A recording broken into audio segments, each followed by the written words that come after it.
To be honest, y'all, I don't even know what took me so long to even get to this video. I think it's the fact that I think we both know the answer, and it's an answer that I think everybody in my comments predicted. That doesn't matter to season 6 part 2 scaling. I cannot stress that enough. I hate the fact that there were people literally running around with this notion of, oh, Miguel's gonna win in part 3. Yeah, that doesn't change the fact that in part 2, Robby still scales higher than him. And he scaled higher than him in part 1 too. Literally, Miguel just came out of nowhere and kind of just got crazy hacks. I think this video will not be me more talking about the fight, as I think it's kind of obvious. As you can kind of just look at the two who fought each other. I don't know if people need this as kind of a reformer, but I will go over it, I guess, and then we'll just... I'll do something else with this video, I guess. But in any case, if you guys do enjoy the video, please leave a like, comment, share, subscribe. This is the last time I'll ever be talking about Robby versus Miguel on my entire channel, probably, because there is no point, because, well, this is the last time, unless there is a reboot or a continuation. But for right now, this is like probably going to be the last time ever. So Robby versus Miguel has always been something that I've done. I've done part 1, did part 2, now I'm doing part 3. I did every season, so I covered literally 1 through, I think it was 1 through part 1 actually. So if you guys do want to go check that out, then you'll learn all my takes for the previous seasons up until this point. But yeah, so ultimately, what I do want to say about this video, and I just think it should be pretty clear in my mind that Miguel is just a better fighter than Robby based off the feats that he performs and just literally who he beats. Now, there is this argument I've heard for Robby where people say, oh, well, Robby's best thing is his adaptability and that he could just eventually adapt to Miguel.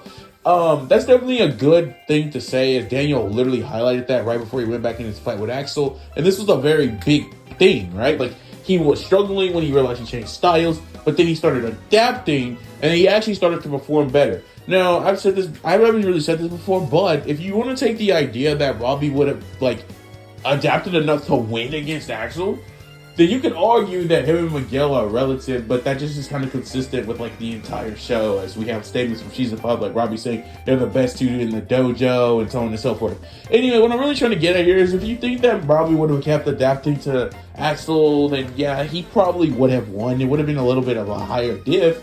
And I definitely think that Robby was definitely fighting a stronger version of Axel, because he was just kind of like wanting to try to like, you know, he went as far as to literally damage Robby to remove him from fighting. So I feel like that's more impressive or more telling. He didn't try that against Miguel, and I do understand that was mainly due to him liking Sam and that he wanted to change the meta and not listen to his sensei who tells him to do bad things.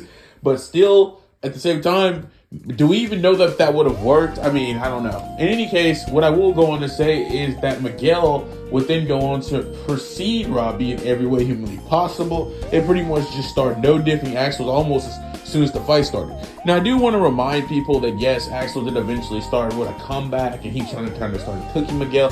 But after Johnny told him to lock in and use everything that he's ever learned, yeah, Miguel just kind of started to make Axel like fodder. And once that happened, yeah, it just was not close anymore. It was just kind of over.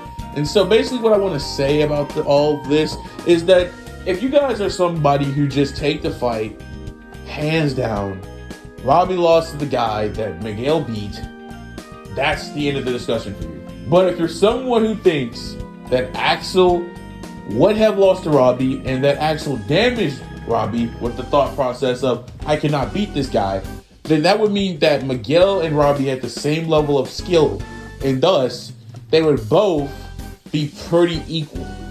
Now, I don't want to end the last video off with an equal thing, because there is just the logic of Miguel beat him and Robby didn't, but Robby did not get to finish that fight, and Robby said, I knew I could have won. So what that lets me know is that this clearly would not be some low diff from Miguel, even though I will admit Miguel's performance against Axel is overall better than Robby's. It's overall better than Robby's. So I definitely think it would be an extreme diff battle for him, for sure. But with that being said, yes, I think Miguel takes it. Without question, I just think Miguel would win due to him having the overall better performance than Robby. But if you interpret some things in a couple of other ways, and if you interpret that Robby's adaptability, along with him eventually being able to beat Axel, take those two things into account, then you might be even able to make an argument for Robby winning Extreme Div, but that's not what I'm going to do because I think the more likely of the two is Miguel just wins. Now, with that being said, I do want to get back to what I was talking about earlier. It's more about talking about, like, what I was going to say. And that's more in regards to, like, I just seriously do not understand how Miguel power crept literally everyone in the show like this in such a short period of time. Now, what I do want to remind myself is that, yes, I do understand that Miguel did train before this. He relearned Cobra Kai. He learned some Yagi-Do. He got some pretty good stuff. But honestly, it really just feels like Miguel out of nowhere just got this ridiculous amp for no reason. I mean, we literally see at the Sekai Tekai, Miguel is nowhere near Axel. And after just one training session, also just to keep in mind, that is not the same Axel because he also trains more. So it's like, he should technically be even stronger. But yet, Miguel has an easier time. It just doesn't really make sense. I just do not think that makes sense. Like, if you, like, I know you Miguel fans are happy. I mean, it's just so weird to me how he went from being kind of fodder to Axel to fighting a stronger version of Axel after not really training for that long. I do admit that Miguel became stronger, but there's definitely things for it. But it should not be to the level of what he was doing. At that point, it just doesn't make sense how quickly, I guess you could say, he improved, I guess. But whatever, I mean, it is what it is. But yeah, I want to know how you guys felt about season 6.3. I've asked that question. I want to know how you felt about it. I want to know how you feel about this matchup, the last matchup I'm doing on it, unless once again there's a spinoff or something. And who do you actually think would win?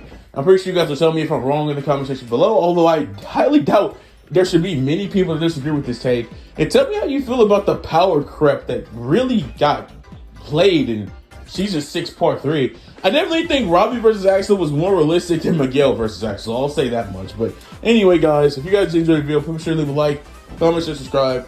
I'll catch you guys in the next video. I'll never be safe enough. I'll never be here safe enough. Thank you. Hope you guys make some money. Hope you guys get something to eat. Hope you guys have a great day at work if you go there. Hope you guys have a good day at school if you go there. And I am out. All right, bye, guys.